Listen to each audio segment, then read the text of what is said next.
구전 녹용은 녹용이 아닙니다. 원용입니다. 귀한 러시아산 녹용만을 사용해 만들기 때문이죠. 러시아산 녹용은 예로부터 으뜸 원자를 써서 원용이라 불려왔습니다. 고르고 고른 홍삼에 귀하디 귀한 러시아산 원용만을 담은 구전 녹용. 구전 녹용으로 귀한 건강을 챙기세요. 구전 녹용.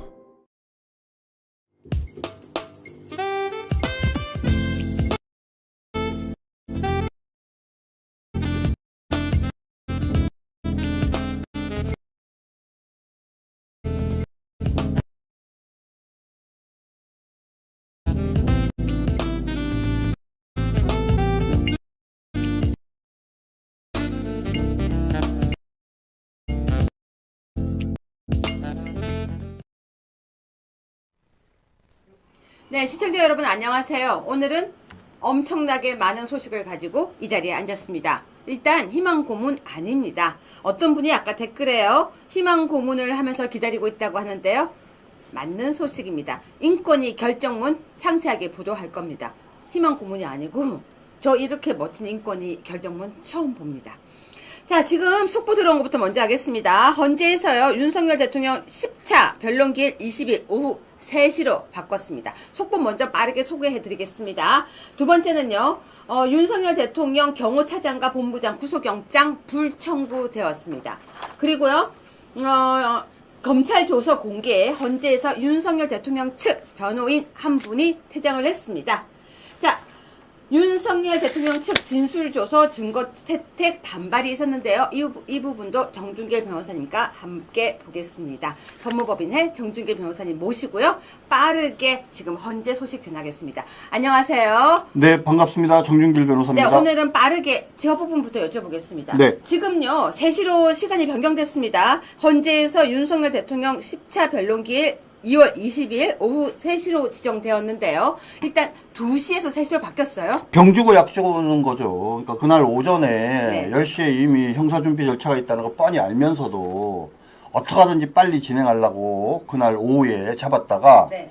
이쪽에서 계속 문제 제기를 하니까 마지못해서 그래도 진행을 하려고 하면서 명분이 없으니까 1시간을 늦춘 겁니다. 1시간 늦춰서 3시부터 하겠다고 얘기했는데 이거를 뭐라고 얘기하느냐? 손바닥으로 하늘을 가리는 거다. 이렇게 얘기를 하는 거죠. 자, 그러면요, 현재 지금 20일 날 오후 3시에 10차 변론기일이 정해진 거네요. 네, 지금 증인이 3명입니다. 그렇죠? 홍장원, 그 다음에 우리 국무총리, 그리고 그 다음에 그 조지호 경찰청장 이렇게 3명인데 제가 보기에는 조지호 경찰청장과 한덕수 총리에 대한 증인신문 시간이 상당히 길어질 걸로 예상되고요.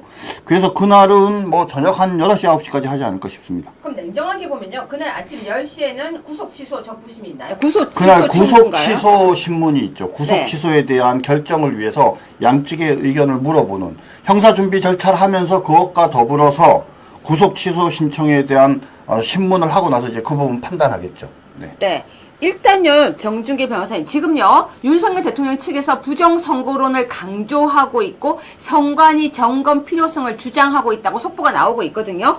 지금 저 부분 계속 어필하고 있습니다. 이 사건에서 지금 쟁점이 뭐냐면, 자, 대통령께서 계엄을 선포한 것이 위헌이냐 아니냐, 이것도 물론 중요하지만, 100%를 양보해서 위헌이라고 할지라도, 그 사안이 워낙 중대하기 때문에 국민이 뽑은 대통령을 대통령 측에서 물러나게 하는 것이 맞냐 안 맞냐, 사안의 중대성 여부를 판단을 하는 게 매우 중요해요. 그러면 사안의 중대성을 판단하려면 정상을 판단해야 된단 말입니다. 왜 윤석열 대통령께서 계엄이라는 이런 선택을 할 수밖에 없었느냐라고 얘기를 하면서 그 중에 대표적인 것 중에 하나가 바로 부정선거에 관한 얘기를 하지 않습니까? 그리고 부정선거에 대한 핵심은 뭡니까? 현재의 그 선관위가 이 해킹이나 이런 걸로부터 자유롭지가 않다. 많은 문제점이 있다. 그 점에 대한 문제 제기를 하면서 요번에 탄핵 계엄을 하게 된 이유 중에 하나로 얘기를 하고 있기 때문에 반드시 검증을 하는 게 맞아요. 네. 근데 지금까지 2번에 걸쳐서 검증 신청을 했는데도 불구하고 그걸 기각했거든요. 다시 지금 검증해야 된다고 신청을 하는데요. 저는 만약에 이 검증 신청을 받아들이지 않으면요, 변호인단 다 사퇴해야 된다고 생각합니다. 네, 시청자 여러분께 제가 질문을 직접 드리겠습니다. 오늘 지금요 윤석열 대통령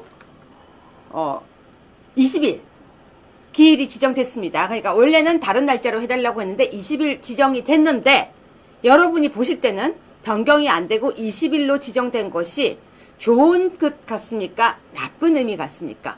그럼 좋다고 하면 그냥 O, 나쁘다고 하면 X로 여러분 생각을 한번 보내주세요. 왜냐하면 저희가 또 여기에 대해서 이야기해드리겠습니다. 자, 정준길 변호사님. 네. 일단 이 기사 속보부터 먼저 보겠습니다. 네. 윤석열 대통령 측에 진술조서 증거 채택 반발이 있었는데요. 네. 헌재에서는 가장 강력한 증거라고 얘기를 했는데 네. 사실 검찰 조서 공개까지 나왔습니다. 이 부분 무슨 내용인지 좀 설명 좀 해주세요. 제가 우리 시청자 여러분들께 그 어디서도 듣지 못하는 간단하고 분명한 설명을 해드릴게요. 자, 지금 이 탄핵 재판에서 제일 중요한 게 뭐냐면, 자, 탄핵을 인정하는 데 필요한 증거들이 있어요. 근데 그 증거들은 뭐냐면 전부 다 수사 기록들이에요. 헌법재판소법 32조 단서에 수사 기록이나 이런 거는 갖다가 보지 못하게 돼 있는데도 그거를 갖다가 보고, 그 다음에 지금 뭐 여러분들 얘기 많이 들으셨겠지만 헌법재판은 형사재판과 다르기 때문에 준용을 하더라도 증거 능력이나 이런 걸 우리가 알아서 판단한다라고 얘기를 하면서 조서 가운데 녹화가 되거나 녹음 녹화가 되거나 아니면 변호사가 참여한 피의자 신문 조서의 경우에는 증거로 채택을 하겠다 이렇게 해서 증거 능력 인정을 완화시켜 놨어요. 자, 근데 이 증거 능력을 완화시켰다라는 의미를 간단하게 제가 설명을 드릴게요. 오늘 헌법재판소에서 진술조서를 보여준 게 누구 거예요? 조지호 경찰청장 거예요. 그러면서 그 조지호 경찰청장의 조서 내용이 지금까지 있었던 어떤 조서보다도 가장 강력한 증거라고 헌법재판소에서 얘기했어요. 이게 무슨 말이에요? 조지호의 이 조서가 있으면 유죄가 아니라 계엄이 잘못됐다는 걸 인정할 수 있다. 응? 끌어내라는 지시가 있었다는 것을 확실하게 입증할 수 있는 증거다라는 얘기예요. 자, 그러면 조지호가 지금 목요일날 증인으로 나오게 돼 있잖아요. 2번에 걸쳐서 증인으로 나오라 그랬는데 몸이 아프다는 이유로 불출석을 했어요. 근데 이번엔 구인까지 해가지고 사람을 나오겠다라고 했어요. 자, 만약에 조지호가 내일 모레 20일날 출석을 안 했어요. 그래서 증언을 안 했어. 그럼 어떻게 되죠? 그러면 그 쓴 거 그대로 인정되는 그래서 건가요? 증언을 안 해도 지금 오늘 보여준 이 조지호의 조서를 가지고 탄핵의 증거로 쓰겠다라는 거예요. 자, 그러면 윤석열 대통령 입장에서는 뭡니까? 무조건 반드시 조지호를 불러가지고 옛날에 홍장원이나 곽종근이 탄핵 추궁하듯이 변호인이 물어볼 기회가 있어야 되잖아요. 근데 구인한다고 했잖아요. 구인했는데도 경우에 따라서 나 끝까지 안 갔다고 막 버티거나 나와서 증언 거부할 수도 있죠. 아, 그럴 수도 있나요? 그렇게 되면은 이게 증거가 되는데 윤석열 대통령 측에서는 그 조지호가 검찰에 진술한 내용에 대해서 반박할 기회를 놓쳐요. 네. 근데 그거를 증거로 쓰겠다는 거예요. 그러니까 그러면서 가장 강력한 증거라고 하니까 조대현 헌법재판소 재판관이었던 변호사가 야, 이게 재판이 말이 되느냐 하고 퇴장을 해버린 거죠. 자, 여기서 제가 여러분들께 또 질문 하나 드리겠습니다. 저는요, 이건 제 생각이에요. 윤석열 대통령 측의 변호인단이 전원 사퇴를 좀 했으면 좋겠다고 생각을 하는데요. 여러분은 어떻게 생각하십니까? 전원 사퇴를 해야 된다라고 생각하시면요, 여러분 O, 아니라고 생각하면 X를 좀 해봐 주세요. 전 여러분의 생각을 좀 듣고 싶습니다. 지금은요, 전원 사퇴를 해야 되는 게, 보세요, 방금도 얘기했지만 조지호가 법정에 출석을 안 해. 또는 나와서 증언 거부를 했는데도 불구하고 걔가 검찰에서 막 진술해 놓은 내용이 증거로 해서 윤석열 대통령 탄핵의 증거로 써요. 그럼 이거 무조건 탄핵되는 거 아니에요? 무조건? 근데 상황을 이렇게 말도 안 되게 이렇게 불리하고 불공정하게 지금 재판을 진행하고 있는데 그래도 순순하게 오락조를 받아야 되는 겁니까? 자, 바로 이 전 부분이에요. 아니라고 봐요. 여러분, 저는 지금 변호인단이 사퇴를 해야 된다고 생각해요.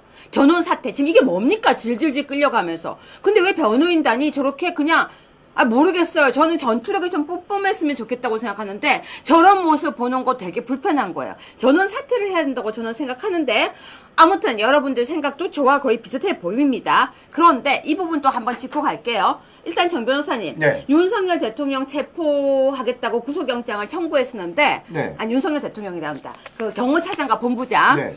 구속영장이 불청구됐어요. 그러니까 또 뭐 공수처에다가 하겠다고 이런 헛소리가 나와요. 아니, 이게. 공수처에 하든 어디서 하든지 이것도 우리가 이 방송에서 여러 차례 말씀드렸죠. 자, 보세요. 경찰이 체포영장을 집행하는 것은 뭐 그 불법성을 빼고서라도 정당한 법 집행이라고 쳐요. 그러면 경호처에서 대통령의 경호와 관련돼서 그것을 막는 것은 대통령 경호법에서 인정하는 거예요. 그러면 그것을 막는 행위는 일용 공무집행 방해에 해당한다고 볼 여지가 혹시라도 있다 치더라도 형법 제20조의 정당행위에 해당한단 말이에요. 법령에서 정해서 경호처 직원이 대통령을 보위하기 위해서 경호하기 위해서 대통령을 체포하려는 것을 막는 행위는 경호법상에 인정되는 행위란 말이에요. 그러니까 그거를 막는 행위는 뭡니까? 정당방위에 해당하기 때문에 죄가 안 돼요. 처벌할 수가 없어요. 그러니까 검사들은 그런 법리를 정확하게 알기 때문에 제가 이 방송에서도 여러 차례 말씀드렸잖아요. 그러니까 이걸 구속영장 청구한다는 것 자체가 말이 안 되는 거예요. 그러니까 3번이나 하는데도 청구를 하지 않는 것은 다 이유가 있는 거죠. 한마디로 얘기하면 뭡니까? 형사처벌할 수 없는 거를 지금 영장을 청구하고 있는 것이다. 여러분 지금 이게 장난칩니까? 무슨 3세판이에요? 뭐 합니까? 3번이나 구속영장을 갖다가 청구하겠다고 하고 있는데 여기에 대해서도 지금 우리가 좀 더 강력하게 말을 해야 되는데 이 부분 짚고 가겠습니다. 이번 뉴스인데요. 윤석열 대통령이 헌재에 도착을 했다가 갑자기 구치소로 다시 복귀했어요. 여러분의 생각은 윤석열 대통령이 오늘 왜 구치소로 다시 복귀했다고 생각하십니까? 여러분 정말 특이해요. 윤석열 대통령이 헌재 출석을 않고 구치소로 복귀를 다시 해버렸대요. 그래서 오늘 나오고 있지 않습니다. 자, 정 변호사님. 저는 항의의 표시였다고 생각합니다.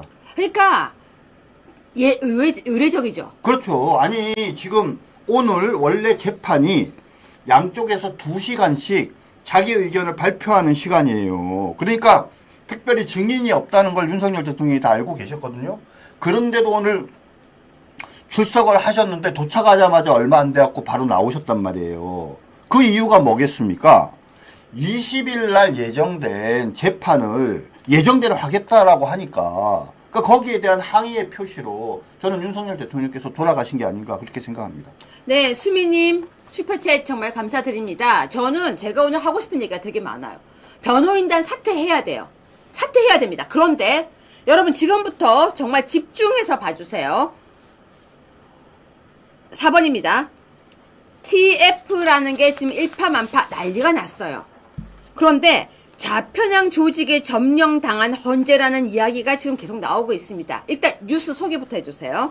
여러분들 지난 재판에서 이제 윤석열 대통령 측의 변호인이 막 항의를 하니까 불공정한 수사에 대해서 문흥배가 뭘 막 흔들었죠. 흔들면서 뭐라고 얘기했어요. 이 TF에서 정해준 내용대로 하는 거야. 내 마음대로 하는 거 아니야. 나보고 너무 뭐라고 하지 마. 그러면서 막 변명을 했어요. 네. 그 사람들이 다 깜짝 놀라는 거죠. 뭔 TF? 뭔 TF? 재판은 재판관들이 하는 건데 누군가가 재판을 어떻게 진행할 건가 하는 시나리오를 정해갖고 그럼 재판관들한테 준다고? 그 자들은 누구야? 아니 그럼 재판을 그 뒤에 숨어서 시나리오를 만들어주는 거 TF 애들이 하는 거야? 걔네들은 도대체 누군데? 이래갖고 난리가 난 거죠, 지금. 자, 여기서 정 변호사님께 제가 팩트 체크하겠습니다. 네. 사람들이 걱정을 하는데요. 변호인단 다 사퇴하면 구속 취소 재판은 어떻게 하냐고 하는데요. 그건 그 다른 재판이에요. 설명 좀 해주세요. 자, 변호사가 말입니다. 지금 2개의 재판은 별개로 각각 선임계를 냈어요. 그러니까 예를 들면 우리 윤곽근 변호사님이 헌법재판소에는 헌법재판 사건에 선임계를 제출한 거고요. 형사사건엔 형사사건 선임계를 제출한 거예요. 근데 사임계는 어느 쪽 사임계를 내는 겁니까? 헌법재판소 사임계를 내는 거죠. 그러면 여전히 형사재판에서는 변호인으로서 활동하는 거기 때문에 아무 문제가 없죠. 네, 그래서 걱정 마시고요. 네, 제가 네, 다시 그거. 보여드릴게요. 네. 여러분 지금부터 집중해 주세요. 제가 정말 꼼꼼히 연구해서 가져온 결과물입니다. 다시 보여드릴게요. 4번 뉴스 보시면요, 여러분. 좌편향 조직에 점령당한 헌재라는 뉴스 제목이에요. 그런데요, 여러분, 헌재는 헌법재판소인데, 헌법재판소에는 헌법재판연구원이라는 데가 있더라고요. 네, 있습니다. 근데 여러분, 제가요, 너무 이상한 이야기들을 많이 들은 거예요. 헌법재판연구소에 누가 근무하는지를 모른대요. 헌법재판소 연구원에. 연구원에, 헌법재판소 연구원에 누가 근무하는지를 모른다는 거예요. 그런데 제가 뭐 이상해요. 왜냐하면 형사정책연구원이나 그런 국이. 준비했다니까요. 그러니까. 자, 정 변호사님, 네. 헌법재판연구원은 네. 국가기관이죠. 국가기관이죠. 세금 받죠. 당연하죠. 제가 지금부터 비교해 드리겠습니다. 아니, 여러분, 저거 클릭해서 들어가면 다 나오는 거 아니에요? 자, PD님 5번 준비해 주세요. 여러분 잘 보세요. 제가 지금 보여드리는 링크는 형사정책연구원이라는 데입니다. 아, 옛날 형사정책연구원 이제 이름이 바뀌었죠. 바뀌었네요. 한국형사법무정책연구원. 여러분 지금 잘 보세요. 네네. 여기는 국가정책기관으로 형법 전문이에요. 형법. 그러면 제가 지금 설명드리려고 하는 게 뭔지 설명 잘 들어보세요. 여기는 형법인데요. 헌법을 하는 것은 아까 헌법재판연구원이고, 형법을 하는 것은 형사 법무정책연구원. 이제 지금 이름이 바뀌었어요. 네. 형사정책연구원이었는데 형사정책법무연구원으로 이름이 바뀌었습니다. 자, 지금 보세요. 잘 보세요. 자, 거기서요, PD님. 연구원, 여기, 정 변호사님이 좀 보세요. 제가 글자가 안 보여요. 옆으로. 이제 옆으로 이렇게 보이시면, 이거 너무 커졌어요. 네. 줄여요. 여기 연구원 소개. 연구원 소개 들어가 주세요. 네. 연구원 소개, 정 변호사님, 저기 네, 연구원. 연구원 소개 눌렀습니다. 저기 보면은. 그 다음에 옆에, 이쪽 옆에, 여기 이렇게 올리면, 그렇죠. 그 다음에 부서 소개해야 되나요? 그럼 들어가 예, 보세요. 부서 소개 눌러보세요. 조직도. 그렇죠. 자, 내려와 보세요. 자, 여러분 이렇게 조직도가 뜹니다. 더 내려오세요. 우리 거 지우세요. 우리 거 화면 우리 지우세요. 화면 안 나와도 돼요.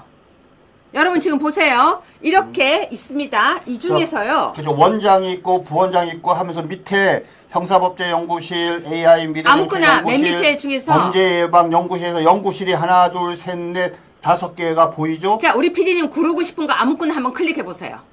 자, 네, 거기 그거 들어가 눌러보세요. 보세요. 사람 이름 있습니까? 자, 그럼 형사법제연구실을 확대. 누르니까 확대. 거기 이제 사람 이름이 나옵니다. 전화번호 나옵니까? 윤지영 실장, 형법, 형사소송법, 형사정책하고 전화번호 3460-5136. 저 윤지영 실장이 저랑 같이 이대에서 석박사 하던 후배예요. 아, 그렇습니까? 그 다음 타키성이라고 실원 해서 형사소송법 전자증거 디지털 포렌식 해서 전화번호 023460-5161. 자, 여러분 네. 보이십니까? 쪽에서 몇 명인지 보여주세요. 명단 있죠? 명단 윤지영, 탁희성, 김한균, 김유군, 권수진 저런 식으로 이름이 쭉 나옵니다. 자, 그렇죠? 잠깐만요, 정 네네. 변호사님. 네. 여러분 지금 여기에 이름 보이는 거 보이세요? 보이면 보인다고 좀 해주세요. 사람 이름 보이십니까? 사람 이름 보이십니까? 여러분 여기 지금 형사법제연구실 이렇게 이름 들어가 보니까 어떻습니까? 이름 보이십니까? 자, 여기는 이렇게 이름이 잘 보이고 있습니다. 이게 국가정책기관인 연구원의 다른 모습입니다. 이름 보이시죠? 이름도 보이고, 자, 다시 나가보세요, PD님. 여러분이 보인다고 해주셔야 됩니다. 또 다른데 한번 들어가 보십시오. 그 옆에 예 범죄 예방 그거 눌러보시죠. 자, 이름 확대해서 이름 보이죠? 네, 거기도 지금 김민영 실장 정책학 사회정책 해서 그 다음에 옆에 전화번호 나오고요.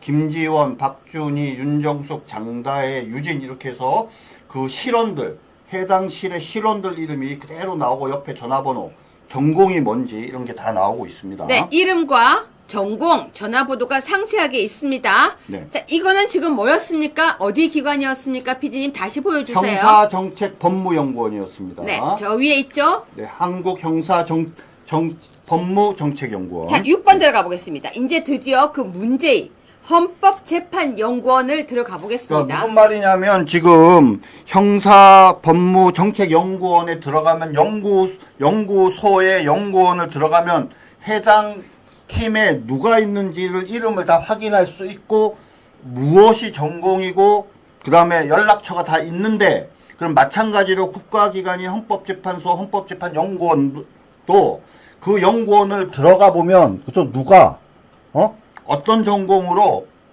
그 연구원으로 있으며 연락처도 있을 거라고 이제 우리가 미루어 짐작할 수 있는 잠깐만 거죠. 다시 정확하게 설명.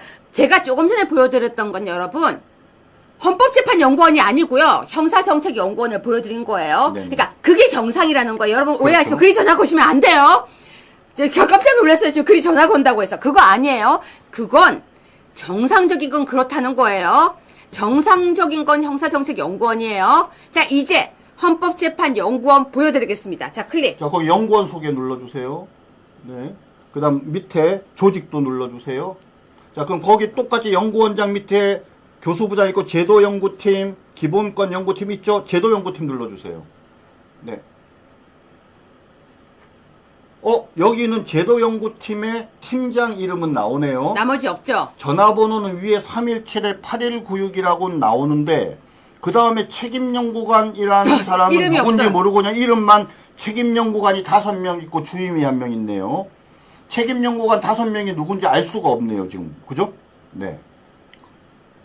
여러분 지금 차이점 아시겠습니까? 아까는 이름이 다 나오고 전화번호도 있고 있었어요. 전공도 있고 네. 누군지가 다 나오는데 헌법재판연구원은 이름도 없고 전화번호도 없고 누군지도 없어요. 네, 그렇습니다. 이거 이상하지 않아요, 정 되게 변호사님? 이상하죠.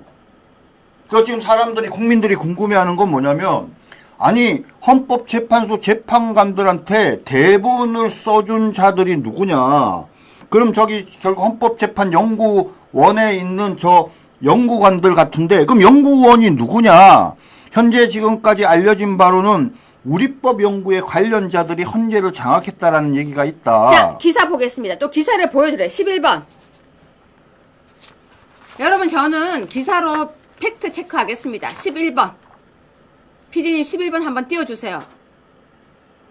자, 읽어주세요. 정 변호사님. 예. 지금 그 TF를 만들었는데 유남석 헌재소장 당시에 다수의 헌법연구관들이 임명이 됐는데 그 임명된 헌법재판연구관들 대다수가 우리법연구회 출신 등의 좌편향의 연구원들이다 라고 그렇게 지금 의혹이 제기되고 있습니다. 그러니까 지금 뭐냐면 문영배를 포함해서 4명이 그렇지 않아도 우리법연구회인데 문제는 그게 아니라 헌법재판을 진행하는 대본을 정하는 그 연구원들 중에 핵심이 다수가 그런 좌편향 연구원들로 되어져 있다라는 거죠. 12번 뉴스 보여드릴게요. 자, 12번 뉴스입니다. 여러분 지금 제가 이걸 조사를 하면서 이게 뭐지? 자, 12번 뉴스 보여주세요. 정 변호사님 소개해주세요. 네, 그리고 이런 우리법연구회가 계속 얘기가 나오는데 그는 우리법연구회의 창립 멤버 중에 제일 이제 현재 유명한 사람이 이광범이라는 사람인데 LKBN 파트너스라는 이제 변호사 사무실이 있어요. 그러니까 변호사 업계를 아는 사람들은요, 이 LKBN 파트너스가 규모가 무지무지 커지고 또 수입도 무지무지 많고 제가 알고 있기로는 이 LKM 파트너스가 홍준표 항소심을 무죄를 받아준 그런 또 변호사 사무실이기도 하죠. 근데 여기에 보면은 그 노무현 정부 당시에 이용훈 대법원장, 비서실장 이런 거를 했던 바로 이 이광범이라는 사람이 여기를 맡고 있는데 이 이광범과 관련된 사람들 중에 우리법 연구의 사람들이 많고 또 그 사람들이 문건한 대행과도 연결이 돼 있고 또 그 밑에 있는 재판연구관들도 헌법재판소 연구관들도 전부 이 사람들과 인적인 관계가 있다. 그래서 의심을 갖고 있는데 지금 확인 안 되는 게 뭐예요? 누군지를 정확히 확인할 수 이름이 없는 없어요. 거죠. 이름이. 그래서 일부에서 지금 뭐 TF 명단이 공개된 이름들이 있어요. 뭐 김소연, 임성희, 이진, 이승환, 서세인, 김참, 박대규, 오헌, 박세영, 이미래, 남상규, 이진철, 황지섭 이렇게 이름이 나왔는데 이게 지금 맞는지 안 맞는지도 그러니까요. 정확하게 몰라요. 그러니까 지금 뭐냐면 헌법재판소에 사실은 오늘 변호사들이 뭘 해야 되냐면 이 연구관들 여기 TF 대본 작성하는데 관여했던 연구관들 명단을 공개해라라고 사실은 요구를 해야 되는 겁니다. 지금. 자, 여러분 제가 오늘 하고 싶은 얘기가 바로 이 부분입니다. 이거 이상하다는 걸 지적을 해야 돼요. 오늘 헌재 재판에서요, 변호인단은 이거 지금 이상하다. 형사정책연구원은 이렇게 명단이 있고 이름이 있고 국가에서 세금 받는 사람들이 이렇게 있는데 왜 여기는 없느냐. 그리고 헌법재판연구원이라는데 어떻게 이게 다 유령이야? 유령. 이름이 없어요. 팀장만 있어요. 밑에 연구원. 전화번호도 없어요. 제가 사실 오늘 전화를 몇 군데 걸어봤습니다. 안 받아요. 연결이 안 돼요. 연결이 안 되는 거예요. 제가 거기 떠 있는 전화로 걸었더니 오늘 혼자서 방송 들어오기 전에 그거 다 해보고 들어왔어요. 여러분 어떠십니까? 여러분이 직접 보시니까 제가 비교 딱 해드리잖아요. 형사정책연구원과 헌법재판연구원. 하나는 헌법이고 하나는 형법의 연구원 센터예요. 그런데 둘 다 세금을 받아요. 한쪽에서는 분명히 다 떠 있는데 한쪽에서는 없는 거. 정 변호사님 이거는 이례적인 거잖아요. 매우 이례적일 뿐만 아니라 더군다나 지금 헌법재판소의 재판이 매우 불공정하게 지금 진행되고 있다는 의혹들이 제기되는 상황에서 문영배가 스스로 인정했잖아요. 재판 자기가 하는 게 아니라 얘네들이 짜놓은 정해주는 대본대로 지금 하고 있다라고 얘기를 하니까 더더욱 문제인 거죠. 그럼 거기서 정해놓은 대본의 내용이 뭔지 공개하라. 지금 뭐냐면 진행되면서 이쪽 헌법재판소에 윤석열 대통령의 변호인이 뭐뭐를 요구하거나 이의를 제기하거나 그러면 전부 다 기각돼 버리지 않습니까? 안 받아들이고. 그리고 거기에 그런 게 써져 있나 보죠? 그래서 조금 전에 제가 보여드렸던 것처럼 탄핵 심판 흔드는 우리법 연구회 창립 멤버 이광범 기사 나와 있고요. 우리법 유남석이 끌어모은 헌법연구원이라고 기사 나와요. 한 번 더 보여드리겠습니다. 11번 뉴스 한번 보여드리겠습니다. 우리법 유남석이 끌어모은 헌법연구원. 그렇다면 끌어모은 헌법연구원 누군지 이름도 없어요. 헌재 좌편향 방향타라고 했는데 누군지 이름도 없다는 거예요. 자, 이런 와중에 여러분 7번 뉴스입니다. 좋은 뉴스입니다. 인권위 윤 대통령 방어권 보장 권고 결정문을 배포했어요. 배포했는데 여러분 잠깐만요. 제가 이거 하기 전에 9번 윤석열 인권 보장 인권위 권고 헌재에 통보도 못했대요. 인권위 직원들 통보 보이콧. 여러분 아까 보여드린 거 보면 결정문이 배포됐는데 헌재에 통보도 못했대요. 인권위 직원들 통보 보이콧. 보이콧하면 안 되는 거예요? 정 변호사님. 아니, 그 실무자들이 보내라 그러는데 그걸 안 보내고 들고 있는 거죠. 이게 말이 되는 얘기입니까? 그러니까 이게 말이 안 되는 거예요. 근데 왜 JTBC가 저걸 기사로 냈죠? 근데 결국은 요 다음 이제 기사가 이렇게 보이콧하고 난리가 났는데 결국은 보내졌다라고 또 새로운 기사가 났습니다. 그렇죠. 최종적으로 났는데 인권위 직원들이 말입니다. 의사결정을 한 인권위 위원들이 의사결정을 했는데 저거를 밑에서 지네가 보내고 보내지 않는 것을 자기네들 마음대로 저렇게 결정하는 저게 말이 됩니까, 저게? 자, 여러분 지금 제가 보여드렸던 형사정책연구원과 헌법재판연구원 두 개를 보면서 여러분 지금 헌법재판연구원 이상하다는 생각이 합리적인 의심이 들죠. 저는 왜 이름이 없지? 그런데 지금요, 인권위 이제 결정문 소개해드리겠습니다. 들어보세요. 저 이렇게 제가 인권위를 좋아하게 될 줄 몰랐습니다. 7번 뉴스입니다. 인권위에서 오늘 윤 대통령 방어권 보장 권고 결정문이 나왔습니다. 그죠? 구체적으로 내용을 살펴보면 헌법재판소장에게 권고한 내용이 있고요. 그 다음에 중앙지방법원의 형사 25부와 그 다음에 그 군사법원 재판부에 권고한 내용이 있고, 그 다음 검찰총장, 공수처, 국가수사본부장 등 이제 수사기관에 요구한 게 크게 보면 이제 세 가지로 나눠지는데, 자, 첫 번째, 헌법재판소장한테는 뭐라고 얘기했냐? 윤석열 대통령에 대한 탄핵 심판을 하면서 형사소송에 준하는 엄격한 증거조사를 실시하는 등 적법한 적법 절차의 원칙을 준수할 필요가 있다. 이렇게 얘기했어요. 자, 이게 무슨 말이에요? 아까처럼 조지호 같은 사람이 수사기관에서 조사받은 내용에 대해서 부동의를 하는데 그게 녹음된 것이니 변호사가 참여했으니 뭐 신빙성이 있느니 이러면서 지네 마음대로 증거 능력을 인정하지 말고 법정에 나와서 이 사람이 자기가 사실대로 증언했다라고 인정하지 않는 이상은 그걸 증거로 써서는 안 된다라는 이야기를 하고 있는 겁니다. 너무너무 당연하고 너무너무 상식적인 얘기를 한 거예요. 두 번째는 뭐냐면 법무부 장관인 박성재 등의 탄핵 심판 사건 등에서 탄핵 소추권 남용 여부를 적극적으로 심리해서 남용이 인정되는 경우에는 조속히 각하함이 타당하다라는 의견을 표명했어요. 이거는 무슨 말이냐면 아까도 말씀드리지만 사안의 중대성이 있는지 여부를 판단할 때 부정선거 문제, 해킹의 문제가 있느냐와 더불어서 대통령께서 지금 탄핵을 한 또 다른 두 가지 핵심적인 이유가 뭡니까? 바로 국회, 입법 독재, 그 다음에 예산 독재의 탄핵 남용이잖아요. 근데 탄핵 남용의 부분과 관련돼서는 뭡니까? 현재 진행되고 있는 탄핵 사건, 박성재 법무부 장관에 대한 탄핵 사건 등에 대해서 먼저 판단을 해서 결론적으로 이것이 국회의 탄핵권 남용에 해당하는지 여부를 먼저 판단하고 그런 다음에 대통령에 대한 탄핵을 결정하는 것이 옳다 이런 얘기예요. 100번 맞는 얘기 아닙니까? 그리고 그 다음 법원에 대해서는 뭐라고 얘기했냐, 그죠? 윤석열 대통령이나 그죠? 그 현재 군에 구속돼 있는 피고인들에 대해서 형사소송법의 대원칙인 불구속 재판의 원칙을 유념할 필요가 있다 이렇게 얘기했어요. 너무 당연한 거 아닙니까? 사실 지금 많은 법률가들이요, 내란죄는 다 무죄가 날 거라고 해요. 계엄, 지금 탄핵 부분은 세모지만, 내란 부분은 다 무죄라고 지금 생각하거든요. 그런 사건에 지금 구속돼 있는 윤석열 대통령과 군인들, 피고인들, 그 사람들을 불구속 재판을 받게 해야 된다. 이거 너무 당연한 거 아닙니까?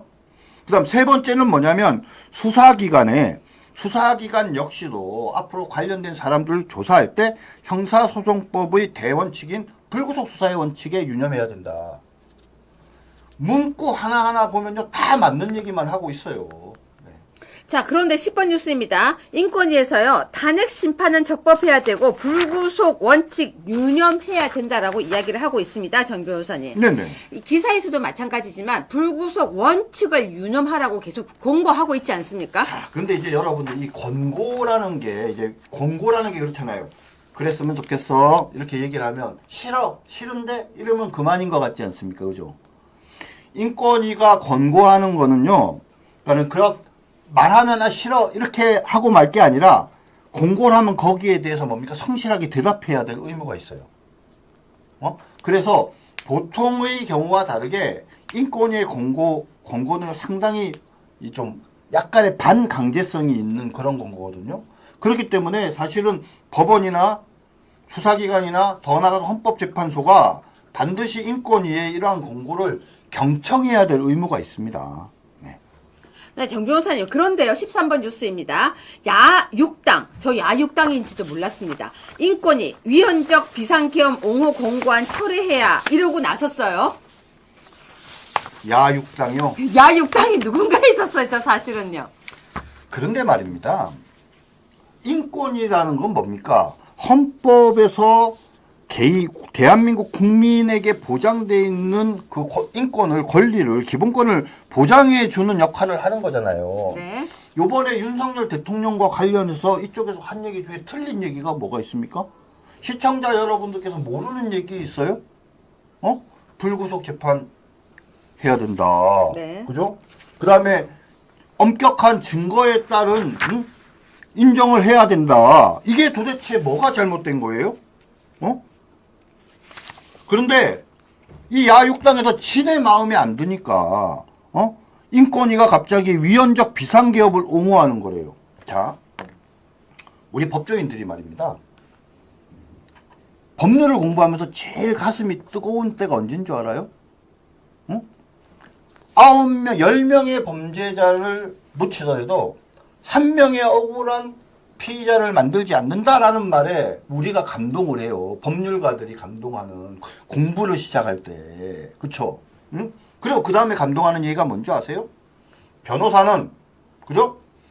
사람을 죽인 살인자라 할지라도, 폐악한 범죄를 저지른 사람을 위해서라도 뭡니까? 변론을 해주는 게 진정한 변호사다. 이렇게 얘기를 해요. 윤석열 대통령께서, 그래, 계엄해서 문제가 있다 쳐요. 근데 그런 부분이 있다 할지라도 뭡니까? 지켜야 될 인권과 기본권이 있는 거 아닙니까? 잘못한 것도 없지만 있다 치더라도.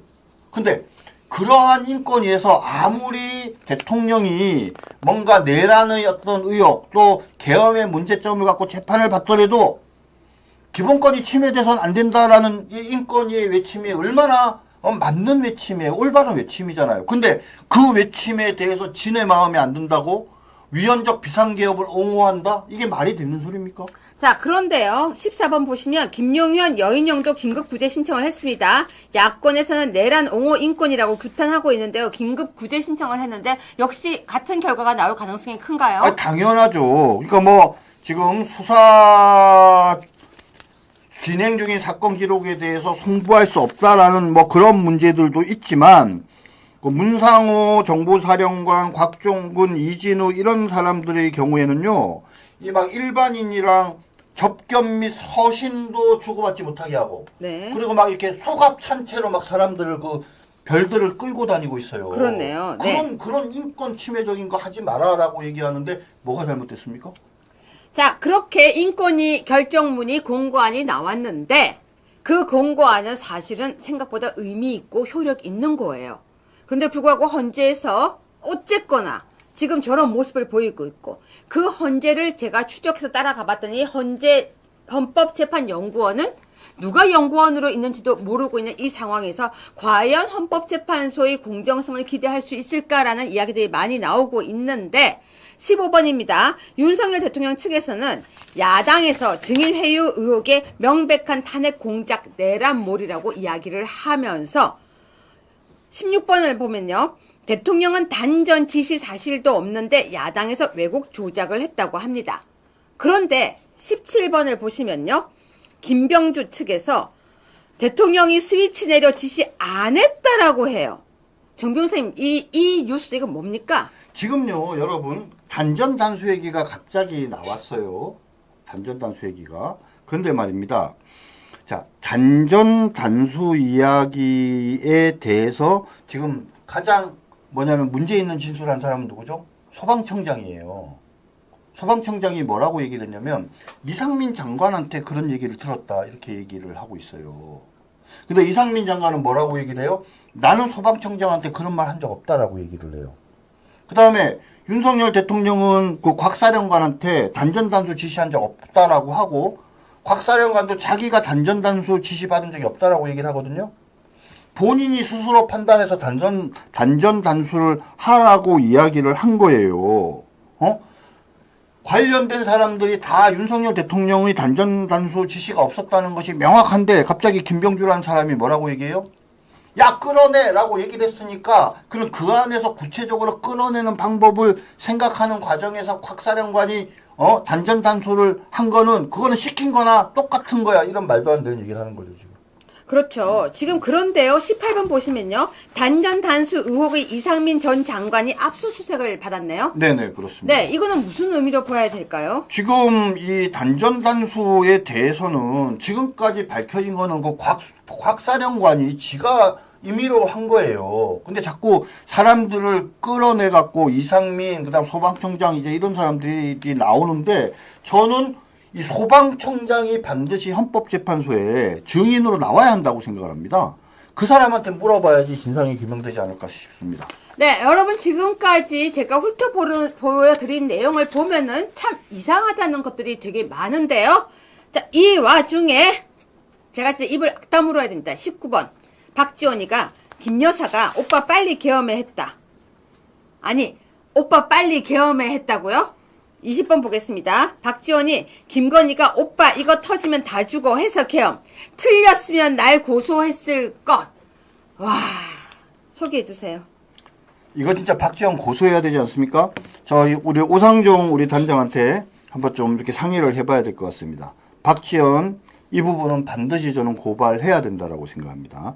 명백한 허위사실 유포라고 저는 믿어 의심치 않습니다. 자, 그렇습니다. 그런데요, 21번 보시면 이 와중에 좀 이상해요. 여야 원로들 국회 개헌 특위 구성해야 범국민 서명운동. 지금 개헌하려고 작정했나요? 정 변호사님, 이거 뭐 분위기가 왜 이렇게 흘러갑니까? 개헌은 필요한데 지금 이 시점에서 그죠? 이렇게 원로들이 나서서 국회 개헌 특위 구성 이런 얘기하는 게 적절한지 잘 모르겠어요. 특히 문제가 되는 건 뭐냐면 이 원로들이 요번에 벌어진 일의 핵심이 대한민국의 헌법이 지금까지 제왕적 대통령제가 문제라고 얘기를 해왔는데 헌법의 문제가 제왕적 대통령제가 아니라 정말 무소불위의 입법권, 입법 독재가 문제라는 게 드러났지 않습니까? 근데 그런 거에 대한 문제의식은 없이 계속 통건형 개헌 이런 소리나 하고 있으니 정말 한심한 노릇 아니겠습니까? 네, 22번 뉴스인데요. 자, 이 와중에 이재명 암살 시도 배후 있을 듯, 윤 정권 고의 은폐로 오리무중, 민주당 재수사 촉구. 아니, 왜 갑자기 또 이재명 배후 있을 것, 이건 뭐예요? 그러니까 이 좌파들이 이렇게 연기를 무럭무럭 잘 이렇게 피어나게 하지 않습니까? 여러분들 기억하시는지 모르겠지만 옛날에 대선 때 누군가 이재명에 대해서 이제 폭력을 행사해서 구속된 사람이 있었어요. 근데 당시에 조사 결과 단독 범행이라는 게 드러났는데도 불구하고 계속 그 사람의 배후가 있고 조력한 공범이 있을 거라고 추정이 된대요. 그런데 사람들이 물어보면 그 추정의 근거는 얘기 안 해요. 어떻게 그걸 단독적으로 할 수 있냐? 배후나 조력한 공범이 있을 수밖에 없을 것이다. 라고 얘기한 다음에, 의혹을 제기한 다음에 뭐라고 얘기해? 수사기관한테 밝혀라. 이래요. 수사기관이 밝힐 게 뭐가 있어요? 그럼 지네가 근거나 증거를 갖고 가야지. 그래갖고 없다, 증거가 없다 이렇게 얘기하면 뭐라고 얘기를 합니까? 너희 의도적으로 은폐하기 위해서 사실관계를 밝히지 않는 거 아니냐? 이런 식으로 문제를 삼는 거죠. 고의적으로 축소 수사하고 있다. 은폐 수사하고 있다. 부실 수사하고 있다. 이런 식으로 이야기를 해요. 이게 말이 되는 소리예요. 그러면서 증거도 인멸했다라고 부산경찰청장을 고발하고 그리고 강서경찰서장도 막 고발하고 이런 말도 안 되는 짓을 했어요. 다 무혐의 처분이 났는데도 지금도 계속 축소 수사에 은폐 수사를 하고 있다라고 말만 해요. 그러면 고발을 하는 사람이 증거를 가져가야 되는 거 아니에요? 지네는 의혹만 제기하고 진상을 밝히래요. 아니 의혹을 제기하면 그게 진상이에요? 하여튼 좌파들은 참 못돼 먹었다는 생각이 듭니다. 자, 23번 뉴스인데요. 저 이 뉴스 되게 의미 있다고 봅니다. 윤석열 대통령 부부 딥페이크 영상 어제 제가 소개해 드렸는데요. 제작자가 자기 노르웨이 산대요. 그러면서 나 노르웨이 살아. 여러분 외국에 사니까 지금 못 잡는다고 조롱하는 것 같은데요. 자, 정 변호사님 이거 어떡합니까? 근데 채널 주인이 나 노르웨이 오슬로에 살고 있어 이렇게 이야기한 거 저는 이거 장난이라고 봐요. 진짜 본인이 노르웨이 오슬로에 살고 있겠습니까? 아니 살면은요. 저는 제가 보기엔 나 잡아봐라 그러는 거예요. 그러니까 만약에 산다고 해도 못 잡아요. 어떻게 잡아요 이걸? 그러니까 이거 지금 외국에서 이거 만들어서 퍼뜨리면 이거 어떻게 해요? 아니 뭐 법적으로 얘기를 하면 처벌할 수 있죠. 왜냐하면 국내에서 벌어지니까 처벌할 수 있는데 이게 이제 공조 수사를 통해서 잡으려면 얼마나 많은 시간이 걸리겠습니까? 그죠? 그러니까 참 기가 막힙니다. 네. 자, 24번입니다. 대통령실 대선 준비 위해서 용산 파견 당직자 당 복귀 주장 가짜뉴스라고 또 바로 밝혔습니다. 가짜뉴스가 판을 치고 있습니다. 네, 원래 좌파들의 특징이 아니면 말고잖아요. 그렇죠? 용산에 파견됐던 당직자 중에 한 2-3명 정도가 당에 복귀한 건 사실인 것 같아요. 근데 그거를 지금 뭐냐면 막 침소봉대 해가지고 대선 준비를 위해서 당직자가 당 복귀했다라고 말을 만들어낸 거죠. 그죠? 참 창작력 대단합니다. 네. 자, 여러분 지금부터 25번부터는요. 아무 말 대잔치를 하고 있는 사람들 얘기를 좀 해드리려고 하는데요, 여러분. 이거 하기 전에 33번 뉴스를 먼저 하겠습니다. 김일성 찬양물 4,000쪽 갖고 있던 민노총 전 간부. 이거 언제쯤 김일성인데요. 김일성 찬양물을 아직도 갖고 있습니까? 정 변호사님, 김일성 찬양물을 갖고 있으면 이거는 문제되죠? 당연히 이적표현물 소지죄로 처벌이 되죠. 근데 민노총의 전 간부가 김일성 찬양물 4,000쪽을 갖고 있습니다. 네네. 자, 여러분 간첩이 대한민국에 없습니까? 정 변호사님 저 정도면 간첩 아니에요? 저는 안철수한테 물어보고 싶어요. 안철수가 옛날에 그랬어요. 대한민국에 간첩이 있습니까? 이렇게 얘기했죠. 그러니까 간첩이 없다고 얘기하는 거 도대체 뭡니까? 그러니까 말이에요. 안철수 대답하셔야 된다고 생각합니다. 자, 여러분 지금 댓글을 제가 잠시 보니까 헌재가 답을 정해놓고 가고 있다라고 얘기하는데요. 제가 그럼 여러분들께 질문하겠습니다. 여러분은 지금 헌재가 몇 대 몇으로 답을 정해놓고 가고 있다고 생각하십니까? 그러면 박지원이나 그들이 말하는 것처럼 윤석열 대통령이 하야할 가능성이 있다고 생각하십니까? 자, 여러분이 답을 저한테 적어주세요. 지금 헌재는 어떻게 하려고 하는지, 아니면 하야를 대통령이 하실 건지. 여러분 지금 댓글을 보니까요, 정말 댓글이 다들 지금 답 정해져 있다. 그럼 정해져 있으면 그냥 어떻게 하면 될까요? 여러분 생각을 한번 적어주세요. 왜냐하면 저는 대통령 변호인단 전원 사퇴해야 된다고 생각하는 입장이에요. 답이 정해져 있는데 그럼에도 불구하고 잘못된, 그죠? 잘못된 답을 받아야 한다. 그죠? 저들의 그 오랏줄과 그 저들의 칼을 대통령이 받아야 된다라고 여러분들은 생각하십니까? 저는 아닙니다. 저는요, 진짜 특단의 어떤, 결정이라는 게 무엇을 의미하시는지는 정확히 잘 모르겠습니다만은, 일단 전 변호사들이 사퇴하는 게 맞고요. 적극적으로 항거하면서. 그 다음에, 그럼에도 불구하고 지금처럼 이런 불편부당하고 불공정한 재판을 계속 진행해서 빨리 대통령에 대한 탄핵을 결정하려고 덤벼든다면, 저는 윤석열 대통령이 어떤 하야하는 문제까지도 적극적으로 고려해야 한다고 생각해요. 자, 그러니까 맞습니다. 지금 하야는 말도 안 되니까 꺼내지 말라고 하는데 지금 온통 기사는 다 하야예요. 하야라고 나오고 있어요. 그러면 하야한다는 내용이 나오니까 우리가 그러면 이런 얘기를 안 해야 됩니까? 아니죠. 저희는 인권위 내용을 갖다 당연히 보여드려야 돼요. 왜? 인권위의 결정은 되게 중요하거든요.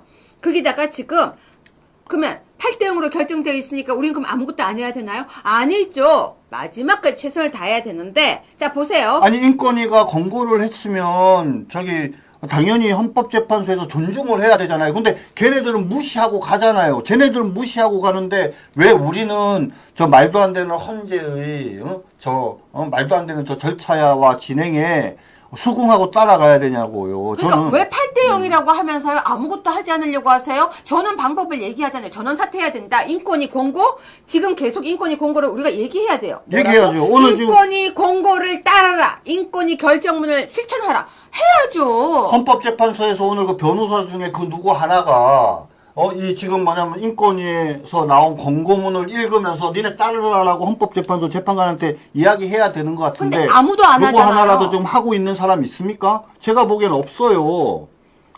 이런 결정이 났는 것조차도 제대로 지금 모르고 앉아 있는 게 아닌가라는 그런 생각이 좀 들어서 너무 안타깝습니다. 근데 제가 지금 저희가 이거 좋은 내용들 맞아요. 알려야지 여러분이 인권위 결정이 있다라고 이야기를 할 거죠. 헌법재판연구원이 이상하다는 거 제가 방송에서 알려야 여러분들이 나가서 얘기하죠. 헌법재판연구원에 이름이 진짜 없어. 정말 이상해. 주소가 전화번호도 없어라고 여러분이 얘기하실 수 있도록 제가 지금 정보를 알리고 있는 거예요. 왜 유튜브에서 정보를 알리겠습니까? 여러분한테 정말로 알리는 거죠. 그러면 그걸 보시고 여러분들이 진짜 그렇다라고 이야기를 해야죠. 지금 헌법재판소 재판 하는 거 내용이 너무 안 좋으니까 그러면은 포기? 저는 포기 없습니다. 여러분 포기해야 돼요? 포기 안 해요. 끝까지 열심히 싸워야지. 왜 지금 재판을 보고 포기를 합니까? 지금 헌법재판소의 재판관들을 향해서 이 얘기를 해야 돼요. 야, 그 대본 공개해라. 헌법재판소 재판관들 누군지 공개해라. 그거 공개하지 않으면 우리는 불공정한 어떤 재판, 헌법재판이고, 그 다음 더 나아가서 헌법재판관들이 재판하는 게 아니라 뒤에 TF의 뒤에 숨은 그자들이 이름도 알 수 없는 그 헌법재판소 재판 연구관들이 사실상 뒤에서 줄락펴락하는 매우 잘못된 재판이 진행되고 있기 때문에 우리는 온몸으로 거부한다. 이러면서 적어도 스탑을 시켜야 되는 거 아니냐는 거죠, 지금. 그리고 제가 아까 보여드렸던 헌법재판연구원에 관한 걸 여러분이 퍼뜨리셔야 돼요. 여러분이 한 분이 퍼뜨리셔야죠. 진짜 없더라. 전화번호도 없더라. 이름도 없더라. 정말 이상하다. 거기 이상한 데야. 이렇게 생생하게 보여드린 유튜브 없었습니다. 뉴스 없습니다. 왜? 제가 먼저 찾아왔거든요. 다른 데랑 비교해드렸잖아요. 딴 데는 이렇게 있습니다. 하지만 여기는 없습니다. 퍼뜨려야죠. 왜? 근데 오늘 변호인단이 그런 걸 얘기했어야죠. 그러니까 안타까운 거예요. 여러분만큼 저도 안타까워요. 왜? 진짜 이상하다는 걸 갖다가 대통령 변호인단이 알리고 국민들에게 이건 정말 이상하니까 국민들도 여기에 대해서 제시를 하라고 해야 되는 거예요. 그런데 이 와중에 25번입니다. 김동연이요. 국민의힘 후보가 대통령이 되면 민주당을 문 닫아야 된다. 대한민국 역사 민주주의는 태보다. 지가 대통령 후보가 됐어요, 아주.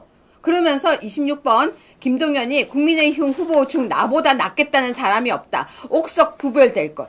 진짜 뭐가 뜨니까 뭐가 뛴다고 하더니 지가 제일 잘났다고 말하는 저 사람 어쩌면 좋습니까? 예, 김동연의 말대로 우리 국민의힘 후보가 누가 될지 모르겠지만 그 사람을 대통령으로 만들어서 민주당을 문 닫게 해야 된다고 생각합니다. 자, 그런데 27번입니다. 신지호가 등장했습니다. 한동훈 달걀 세례 받더라도 당원과 회한 나눌 것. 근데요.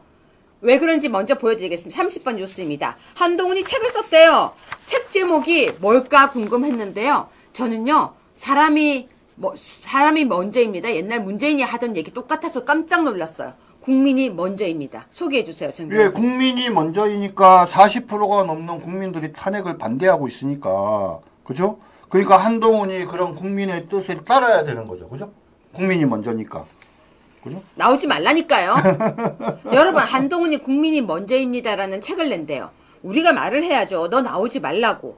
자, 그런데요. 신지호가요. 그러니까 이 말은 달걀 세례를 받더라도 당원과 회한 나눌 것 이렇게 얘기한 것 보니까 신지호가 한동훈한테 달걀 던져도 된다 그 말인 거죠? 아니, 왜 그러세요, 정 변호사님. 그 와중에 신지호가 나와서 당원과 회한 나눌 것 이러는데요. 여러분 되게 웃겨요. 29분 보면 윤석열 하야설에 김상옥이 시기 지났대요. 역사의 기록으로 탄핵된 걸 남기래요. 하야하지 말고 역사의 기록으로 탄핵된 걸 남겨라 라고 이야기합니다. 정 변호사님 소개 좀 해주세요. 지금요. 그러니까 이 윤석열 대통령께서 언제 하야하겠다고 하신 적 있습니까? 아무도 안 했어요. 윤석열 대통령은 특단의 결정을 할 수도 있다. 이런 불공정한 헌법재판에 대해서. 그리고 많은 사람들은 그래서 변호인들 전원 사퇴를 예상하고 있는데 갑자기 뭡니까? 윤석열 대통령 하야설을 누군가 막 만들어내더니 민주당 애들도 그렇고 막 난리가 났어요. 그런데 이제 김상옥 같은 애는 야 역사의 기록으로 남겨야 되니까 하야하면 안 돼 이렇게 얘기를 하는데 박지원 같은 애들은 뭐라고 얘기합니까? 절대 걔도 하야하면 안 된다는 거잖아요. 그죠? 근데 이상하지 않습니까? 대통령께서는 하야하실 분도 아니지만 하야한다고 말도 한 적이 없는데 절대 하야해서는 안 된다고 얘기를 해요. 그래서 제가 왜 쟤네들이 저렇게 무리하나 저런 말도 안 되는 소리를 하나 하고 곰곰이 생각해 보니까 진짜 대통령께서 하야를 하면 무슨 일이 벌어질지 몰라서 걱정이 되고 두려워서 저런 게 아닌가라는 생각까지 하게 됐습니다. 자, 28번 뉴스인데요. 저 이 뉴스가 제일 오늘 제가 화가 난 뉴스입니다. 유승민, 박근혜 만날까? 배신자 프레임 벗어 던질 전략은. 근데 유승민, 박근혜 만날까? 왜 이런 제목을 하는 거예요? 글쎄요. 유승민 입장에서는 본인의 배신자 프레임을 덜기 위해서는 박근혜 대통령을 만나서 박근혜 대통령이 자신을 용서하거나 이해하는 모습을 보여주는 게 중요하죠. 저는요. 제가 박근혜 대통령 주변에 있으면요. 이 유승민을 오라고 할 것 같아요.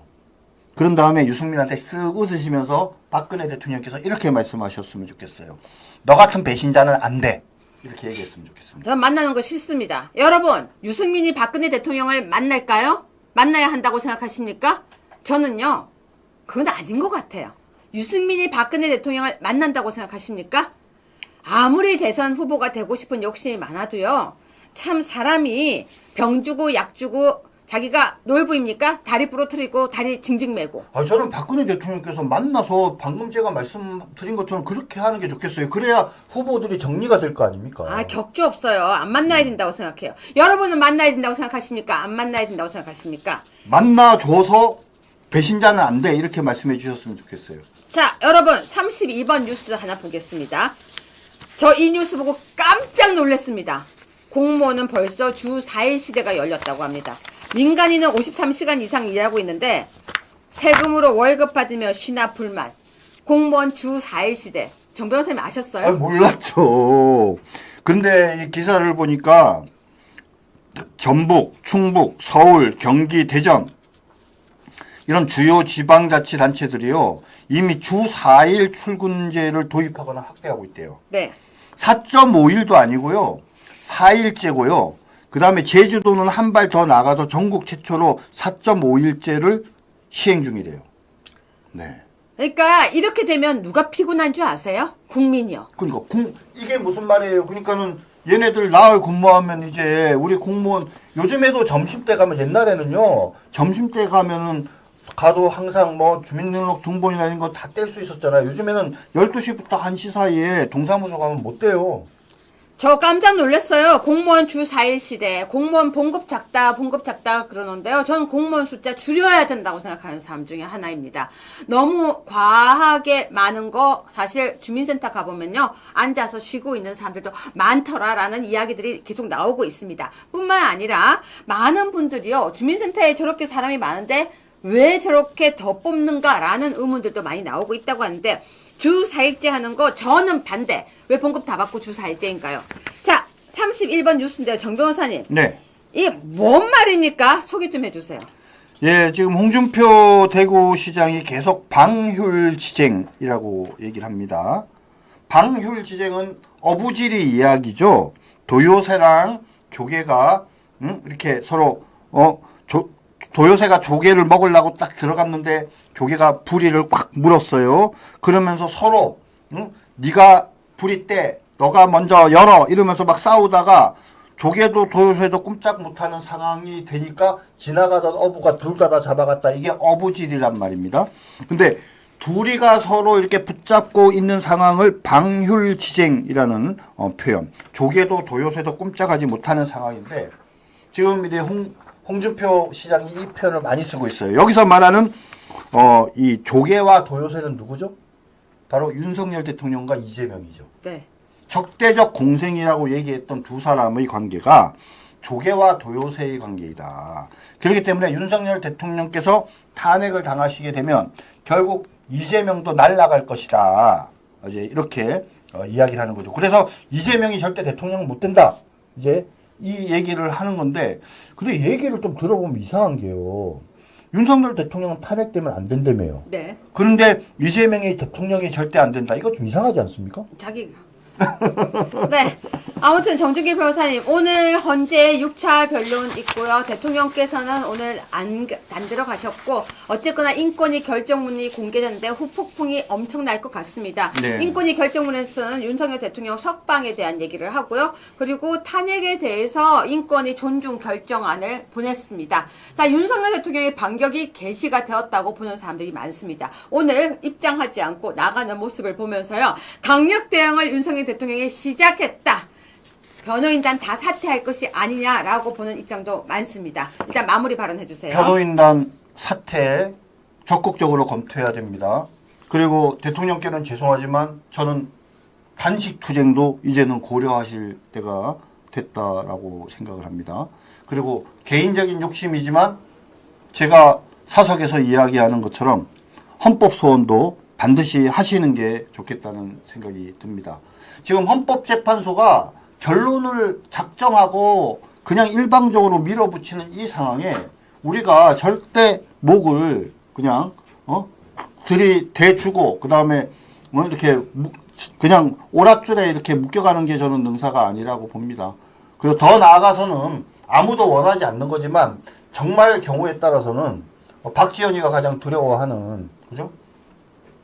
하야 문제까지도 적극적으로 고려를 해서 이후에 혹시라도 있을지 모르는 이 대선에서 반드시 우리가 승리해서 민주당이 대한민국에서 없어지게 만들겠다는 굳은 의지를 가지고 이 싸움을 잘 이끌어가야 한다라고 저는 생각합니다. 네, 정 변호사님 오늘 고생하셨으니까 구전 녹용 한 잔 드십시오. 예, 저 네, 고생했습니다. 구전 녹용 광고하고 제가 다시 멘트 하겠습니다. 네네네. 많은 분들께 애국 녹용, 갑자기 이거 멘트가 왜 이렇게 닭살스러우셨지? 여러분이 참 멘트가 너무 닭살스러워서 제가 읽다가 지금 깜짝 놀랐습니다. 많은 분들께 애국 녹용이라 이거 누가 적었어요, 피디님? 애국 녹용이라 불리는 구전 녹용을 소개해 드리겠습니다. 구전 녹용이 애국 녹용. 가장 비싸고 귀하다는 러시아산 그중 천혜의 환경을 가진 아바이스크산 녹용의 가장 비싼 분골과 팁까지 통째로 다렸다고 하는데요. 합성 첨가물을 일절 사용하지 않고 엄선한 국내산 재료를 평강만의 기술로 제가 평강인지 알았어요. 얇게 썰었다고요. 황금 배합하여 다려냈습니다. 아투TV와 함께 대한민국 국민 모두 파이팅 하시라는 의미로 구전 녹용 편 23%, 아니 32% 특별 할인합니다. 아래 전화번호가 이거 맞아요? 0504 0824 2172로 구전 녹용이라는 문자만 지금 바로 보내주세요. 전문 상담원 전화드리겠습니다. 자, 시청자 여러분, 저는요 오늘 윤석열 대통령의 이 재판을 보면서요 변호인단 이제 강력하게 대응하기 위해서 전원 사퇴를 해야 된다고 생각을 합니다. 뿐만 아니라 저는 오늘 인권위 결정문이 공개된 걸 보고 인권위 결정문을 따라라고 다들 이야기를 해야 된다고 생각합니다. 여러분 제 생각에 공감하시면요 오늘 방송 열심히 잘했다고 저에게도 하트를 좀 보내주세요. 그쵸? 저는 조기 대선 이야기 한 적 없습니다. 그리고 조기 대선에 대해서 찬성하지 않습니다. 댓글 혹시 잘못 쓰시면 안 됩니다. 아투가 왜 실망이에요? 아투가 아무 말도 안 했는데요. 조기 대선 얘기 언제 했습니까? 조기 대선 얘기 한 적 없어요. 가짜뉴스 퍼뜨리지 마세요. 우리끼리는 그러면 안 됩니다. 아, 단식하라고 했다고요? 그걸 보고 뭐라고 하는 겁니까? 결기를 보여달라. 아유, 여러분들은 우리끼리는 그러면 안 되죠. 자, 변호인단 사퇴 찬성하십니까? 변호인단 사퇴 찬성하시면 여러분 저에게 하트를 띄워주시고요. 인권위 결정문 공개 찬성하시면은 공개 인권위를 따라라고 하는 거 찬성하시면 하트를 띄워주십시오. 내일 오후 5시에 뵙겠습니다. 오늘 X라고요? 정 변호사님 그 멘트에서 X라고요. 에이 사랑이 식나. 내일 뵙겠습니다. 내일 오후 5시에 뵙겠습니다.